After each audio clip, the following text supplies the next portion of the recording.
getting ready to present at the getting ready to start the peak performance.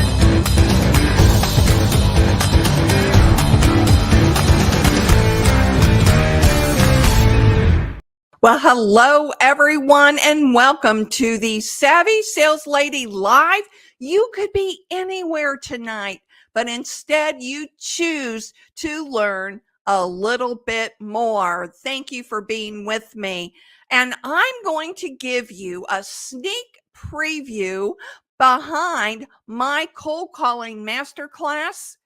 And we're going to talk about managing objections. This continues to come up in my coaching, and I'm going to give you the words that you can use to manage objections. I teach this a little different than most sales trainers. They teach to overcome objections, and when we get to it, I'll explain the difference. All right, so I would like to show you a little behind the scenes on the cold calling masterclass. As you know, oh my gosh, this has been a labor of love for me. And I have spent so many hours creating this for you. And I wanted to bring it to you at an affordable price. So we'll get into that later. But let me give you a little behind the scenes on the cold calling masterclass. Hold on while I share my screen. Okay, as you can see, this is the course, the Cold Call Masterclass. And there's an introduction to cold calling, the cold calling mindset module, the executing the cold call module, and that's 11 lessons. Preparing for cold calls, that's a module. Words matter, that's a module. Tone sets sell, pace, and post-call activities. Don't fall into this trap. The follow-up system, my follow-up system, and 7 mistakes to avoid when cold calling. So that's what all this is content that you're going to be getting. And let me show you a little bit about it, okay? So some of the content will look like this, okay? So this is a preview of executing the cold call, module 2. The lesson 6 is managing the objection, or is it an excuse? All right, that's what we're going to be talking about later tonight. So with the course, you get a complete transcript with the words to use throughout the cold calling course. Some have PDF files that you can download, and some don't. But let's play this. I want you to see it. We're not going to play the whole 7 minutes. I'll give you just a little bit about it, because some of my courses are in a PowerPoint presentation, and some of them are different. And I'll show you the difference between the two. Now let's talk about excuses versus objections, because they are two different things. After your call opener, be prepared for the prospect to say something like, "I'm not interested," or "I'm headed to a meeting right now." You've probably heard 100 different excuses. Excuses are different than objections, and we'll get into the differences later. Remember, you've interrupted their day, and the easiest thing to do is to get you off the phone without sounding like a rude jerk. People still prefer to be cordial, especially in business. Now, I developed the perfect response, no matter what the prospect says. Okay, now here's something that is a little different. All right. This is lesson 9, number 5, book the appointment, number 5 in the cold call structure. You're back. Thanks for continuing your lessons on cold calling. You've asked enough questions to determine the prospect's problems and issues. The prospect acknowledges buying signals and or has agreed on the pain points you've reviewed.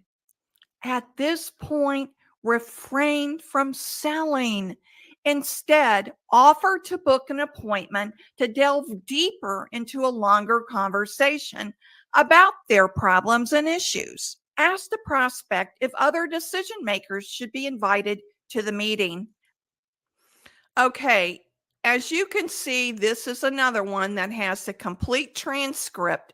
So you'll have the words and you'll know exactly what to say when you've encountered these things during your cold calling. Okay, that gives you a sneak peek of what the cold calling masterclass is all about. It is very robust. Let me say that. I've included things that aren't usually in cold calling courses because a lot of my success in cold calling follows a certain system. And I wanted to give you that system in the cold calling masterclass. That's why it's a masterclass, because it encompasses more than just a cold call. And this is another thing I want you to think about. You may be thinking, well, I don't really cold call.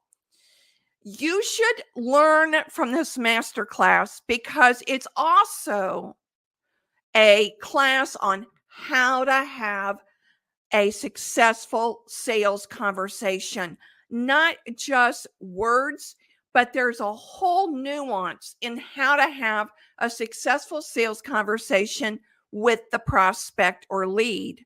So you'll learn so much about that in this course, even if you never cold call. The thing of it is, if you master cold calling, you'll master all the other areas of the sales process. It's so important to learn how to talk to prospects, how to talk with prospects, how to listen, the right responses at the right time, tone, pace, all of that, follow up. So I want to encourage you to take advantage of this cold calling masterclass pre-sale. It's a pre-sale. The class will be launched on November 15th, and at that time the price will go up. So I'm trying to make this affordable for you to get in on the ground floor of this course. It's only $99. That's it. You own it for a lifetime. As I add to the course, there's no additional cost, and I may add to the course down the road.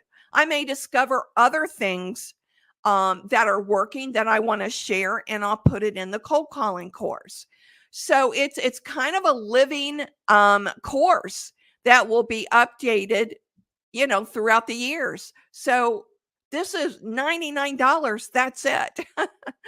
All right. Now let's get into, and by the way, I'll put the link for the course so you can learn more about it in the description area below.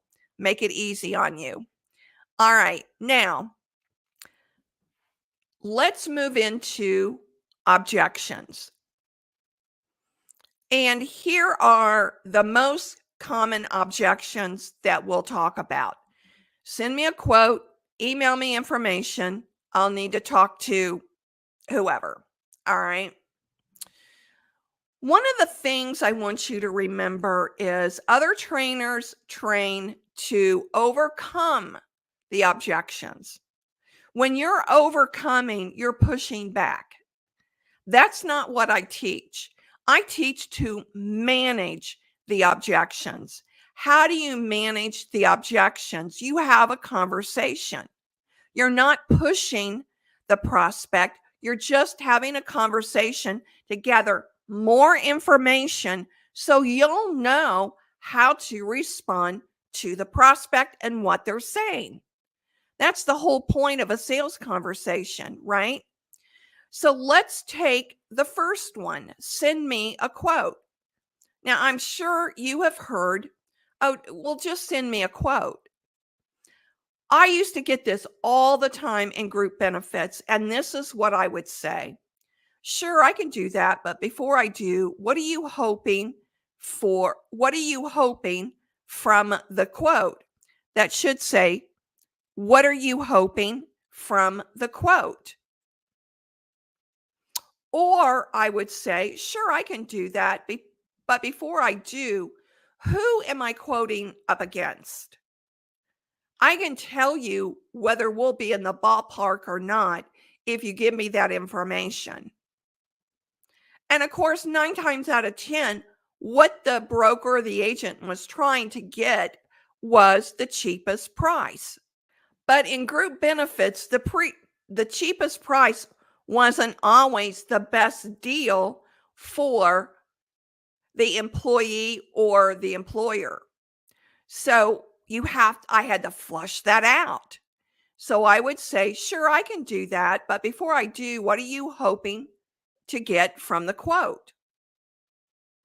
Now, if they said, well, I want to see how you stack up against our vendor and the other vendors, and then I would come back and say, well, who are the vendors? I can tell you where we'll probably stand with all of them if you give me that information. Sometimes they wouldn't. They would say, well, we don't give out information like that. And when that occurred, I would walk away from the deal, because now I know that all they're doing is holding my quote hostage to these other vendors and their current vendor. So you really have to kind of, for your industry, for your marketplace, how would you position that? All right. How would you position that? But what you're trying to get is more information, because if, you know, again, if I say, sure, I can do that, but before I do, what are you hoping to get from the quote? And if they say, well, I want to see where you measure up, it's about price, that they're only buying the cheapest price. You may have to walk away from that one. At least you have that information, right? Okay, so let's get to the next one. Email me information.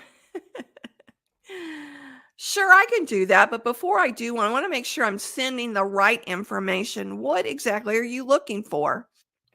Sometimes this isn't an objection, but an excuse. Just trying to get you off the phone. Just send me information. If it's an excuse, they'll say, well, just send me, your product line information. Then it's an excuse. But if they actually give you a reason, well, what we're really looking for is XYZ. Now you've got something to work with. Now this is something they're looking into perhaps, and they're interested in more information. All right. So however that works for your marketplace, and that's what's so hard about doing these, is that, I have to be general, and every market and industry is a little different. So take this and run with it for whatever your industry, um, whatever your industry information would be. Okay. There's some things that you can't send out, like in financial services, would be very hard just to send out information. And they have to have a deeper conversation. And generally speaking, the prospect wouldn't ask that because they know it's a much deeper conversation. But sometimes it does happen. All right. And then the final one, let me get that up. I'll need to talk to, and then whoever they say. This is generally how I handle this. Thanks for letting me know. Can you tell me more about Bill's role? So if the prospect says, well, I'll need to talk to Bill, who is the IT manager, before we go any further, I would say, thank you for letting me know, or thanks for letting me know. Can you tell me more about Bill's role? I want to know, does that mean Bill is a decision maker? Tell me more about Bill. How is he a part of this process? Gathering more information, right? Gathering more information. So, these are some tips on how to handle the most common objections. And keep in mind, after you gather this additional information and you're satisfied that this is a legitimate request, then I would move to setting up an appointment to meet again with the prospect. Why don't we do this, Jim? Since you need to talk to Bill, how about we set up a meeting? And if you'll give me Bill's email address, I'll send him and you an invite tomorrow for a meeting. What looks good on your calendar for tomorrow? And that's kind of how I would, hope to move that meeting forward. And then if he says, well, no, let me talk to Bill and I'll get back to you. And then I'll say, well, that's fine. Just so that we're not both trying to chase each other down, would you mind setting up an appointment and we can have a further conversation? Or you could say, oh, I understand completely. Just so that we're not chasing each other, could you pull up your calendar and let's look and see what day is best for both you and I to reconnect again?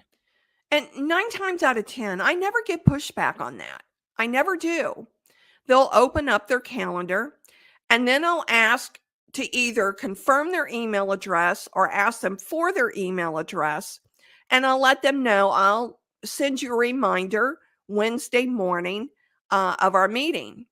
And would you like me to include Bill on that? So, what you're doing is you're proactively setting up the appointment. Okay, you're proactively setting up the appointment.